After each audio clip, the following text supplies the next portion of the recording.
Good morning, everyone, and welcome to the Bowling University studio from here in the International Bowling Campus in Arlington, Texas. I'm Bart Berger, and I'll be your host for this edition of the Bowling University Tuesday Morning Profit Break. Thank you all for joining us. The Tuesday Morning Profit Break is an opportunity for sharing insights on how to grow revenue, reduce costs, enrich yourself, your team, and your business. Welcome to all of our new viewers, and welcome back to those of you joining us again. Thank you for taking a few minutes out of your busy day. So grab your coffee or your favorite morning beverage, and let's get started improving your profitability. Today, we're going to be visiting one of our finalists from the Shark Tank Bowling Style. Now, we invited all of you from around the country to share your best league ideas for a chance to win $5,000. And then fellow proprietors from our League Development Committee selected our 6 finalists who presented their league concept to the Sharks at our recent Bowl Expo in Louisville, Kentucky. It was so well received, we invited all 6 finalists back to join us and share the league concept with all of you. Now, this morning, we're joined by Terry Miller. Let's take a look at his introduction from Shark Tank Bowling Style. Located in York, Pennsylvania, suburban Bowl-A-Rama was built in 1957 with 20 lanes. An additional 10 lanes were added in 1961. The center has been a staple in the community now for over 30 years, holding many charity events with Lanes for Lives being the longest-running event supporting the local Red Cross. Currently owned by Terry Miller, he is no stranger to the center and grew up bowling as a junior bowler there in 1979, and as a teenager had his first job at the center.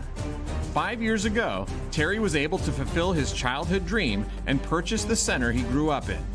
During the COVID shutdown, the center went through a major renovation. Presenting on behalf of suburban Bowl-A-Rama is Terry Miller. Hey, good morning, Terry. Congratulations, and thank you so much for joining us this morning. Good morning, Bart. Thanks for having us. Really appreciate being a part of the Shark Tank bowling style presentations. Awesome. Thank you again there. So, hey, before we jump into this, I love the fact, I love your story. We saw that picture of you as a junior bowler, growing up in the center, then buying the center. What a great American dream. So, you know, above everything else, congratulations on, purchasing the center over the last 5 years and pursuing your dream. What a great story. Thanks. I really appreciate it. It's been a neat story coming back and, spending time with customers that I grew up here when I was young. And on top of that, all the new customers that have actually been here since I've been here. So it's been good. Yeah. Well, great. Well, hey, obviously you're doing a lot of great things. You were selected as one of our finalists for Shark Tank. Before we get into the specifics of your awesome program, I always like to know, tell me a little bit about where did this idea come from? Well, the idea really came from one of our team members. Our Friday nights weren't very good when I first took over, and even prior to that, as most centers throughout the country, Friday nights were very busy. But over time, we just lost that league that filled the house. So one of the team members came to us after a meeting and said, hey, why don't we try a date night, which is essentially a spin-off of like a wine night, women and wine night, or our pizza beer league. It's just a little different concept, but it's really a spin-off of those two programs. Yeah, I love that, Terry. I love that it came from a team member, and I love that you listened and took it and embraced it. So let's say I'm visiting your center, your lovely community. I'm at the Bowl-A-Rama there, and I come to the counter and you're working. So what's the 60-second elevator pitch on what's the program from the consumer perspective? Really, for us, it's a date night. Truly, we entail other parts of not just bowling. You can have some drinks, you can have dinner. We also have some good relationships with close, by businesses that we can, trade gift cards. So we hand out prizes throughout the night. But it's really all about fun. So when we have no rules, it's not sanctioned. I know you guys don't really like to hear that, but that's one of the things we did here in this program is not sanction it and really try to create no rules, because I feel like a lot of people, when they get into some of these league meetings that are just starting out in leagues, they get overwhelmed with all the rules. So we just decided to go that direction, and like I said, it's all about having fun, and really the group in that bowl, a lot of the sessions we become friends and actually bowl other leagues then sometimes. Yeah, and look, thank you for sharing that. And look, all bowling is good. If we can get people interested in our great sport and our activity, and we build them up that life cycle, there'll come a time where they'll get certified and they'll get into that sport part. But for now, you're focusing on that fun aspect, which is great. So that's from the consumer perspective. So as an operator, if we were, as all operators do, we were sitting around the bar having a drink and talking about the program, what are the specific elements of this as an operator that I would need to know? I think from an operator standpoint, for us, it creates flexibility. You can put in any time slot you want. We picked the Friday night in a 12-week program that really runs 3 different sessions. So, these folks end up bowling 36 weeks out of the year a lot of times.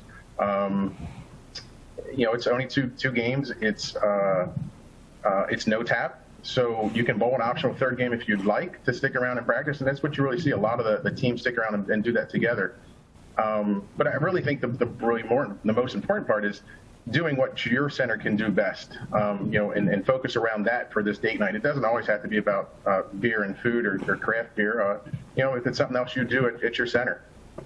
Yeah, I like that. And I think, Derek, one of the things that you talked about that I really want to drill in on a little bit for our viewers today is that you've packaged this as kind of a 3-game format, but the reality is they bowl 2, and the third game is optional. And I find that fascinating that third game is kind of optional. It's non-traditional. We don't traditionally think about that in a league format, that we always think, well, leagues have to bowl 3 games. That's the way it always is. But tell me a little bit about that optional third game, and just on average, how are people perceive that, and how many people actually stay and participate in that?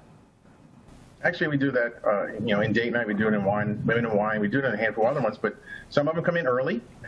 Some of them bowl it religiously every week. Some folks, they're tight for time. They only just come in and bowl league. So I would say probably 75% of the leagues generally participate in that extra optional game. Yeah, I love that. And then you also build in your particular program, you build in a couple of drinks as part of the package. So regardless, it's not based off of skill. It's really the experience of the whole thing. So did I get that correctly, that everybody gets something, when I'm there during that experience? Yeah, everyone gets drinks, whether it's a soft drink or if they want adult drinks, if they want to upgrade to craft drinks. So it's another way to generate a little more revenue. The other part of it is a lot of them come to eat too. They'll eat ahead of time, or they'll stick around afterwards and eat. So, with that being said, it does help generate a little more revenue for us with creating that optional upgrade. Initially, we did not do that. We just did domestic drafts. That we really had no flexibility when I first started doing this, and the more we started talking about it and actually talking to the customers, they like that idea. So we probably have, I would say 50% of the league probably does the upgrades now. That's awesome. So 50% of the folks upgrading, more incremental revenue for the center, better experience for the guest. And, as we know, craft beers is one of the hottest things out in the market right now. I want to touch on the point you mentioned, no league rules. And we kind of have this mindset again in traditional saying that you have to have rules there. So do you have any current league bowlers participate in this, or how does the no league rule thing work? Actually, it's funny you ask. We really did start the first couple of sessions maybe without any rules. Then it actually got more competitive. We had some traditional league bowlers that bowled in league, and it just got more competitive. So we did have to add a few rules in, but not to the point, obviously, what general traditional leagues have. So it's, again, creates enough flexibility and doesn't overwhelm any of the new folks that do join that league as far as from a rules standpoint. Yeah, good. So let's switch gears and talk a little bit about the results, of course, because awesome. It's very appealing from the consumer standpoint. You've walked through some of the elements from the operator standpoint. But at the end of the day, how has this impacted your business? And let's talk a little bit about what's the financial impact and the results. Well, our first session really was very encouraging, because we had no idea what it was going to do. We went from essentially a ghost town and not many, a little bit open play to, 22 teams the first session we did, and it's pretty much averaged about 15 teams per session. And then as far as from a revenue standpoint, you're looking roughly between the bowling and the beverages and food and beverage side of it. You're looking about per session somewhere between $15,000 and $16,000 per session. Yeah, that is some great results there. And interestingly enough, you mentioned that you run it in shorter segments, 12 weeks. But because the guest is having a great time, they're not thinking about it. They're rolling over and they're participating in that second or that third session. So you, without committing them to 36 weeks or 24 weeks, you're getting them to that level. Sure, and really, that's the other part. Not just are they bowling continuous sessions. Literally, if you start thinking about how much time they stay here afterwards, if they're bowling that optional third, they'll end up sometimes staying for glow bowl, or cosmic bowling. That league starts at 6:30. Some of them stay till 10 o'clock. I mean, like I said, it's really, it's almost like a team building exercise. All the teams end up, bowling together and hanging out a little longer, which is nice to see. Yeah, well, Terry, you have packaged some incredible points here that I don't want to get lost with our viewers in this short and tight segment, that you've taken a fun short season format and you automatically rolling it over. You've gone non-conventional with not using rules and allowing folks to do a 2-game format with the optional third game, and all things that are meeting the needs, of where the guest is. And it's phenomenal. So one last question while we have you here this morning is, if I was an operator and I was running this for the first time, or now you've got several seasons under your belt, anything that you would share with us today that we might learn from, or anything you do differently, or just kind of something you say, hey Bart, if you're going to run this program, make sure you do this? Well, I think from my initial experience was, try to create some flexibility within the actual program itself. Don't say you have to get X, Y, Z. Some of those folks may not want to drink that, which may turn them off to maybe participating in the league. So I would create flexibility. But, in general, this league, I think, creates flexibility for the operator itself, because you can put it into a time slot that really only takes an hour and a half or two, just depending on your availability. But I think, creating that flexibility for the customer, and that's just the feedback we've got over the time. And they seem to really enjoy that. And we're just trying to keep working and trying to get better. And if there's anything else we can create with it, we'll try to do that. Yeah, I love, Terry, that you're building the product for the guest, not expecting them to buy the product that you want is the product that they need. So good for you. It's a great program, a lot of great elements. Thank you for taking a few moments to be with us this morning. And I know that this season is going to be another great success for you. Thanks, Bart. Thanks for having us be a part of Shark Tank. Really appreciate it. Yeah, congratulations on a great presentation, great program. So, hey, folks.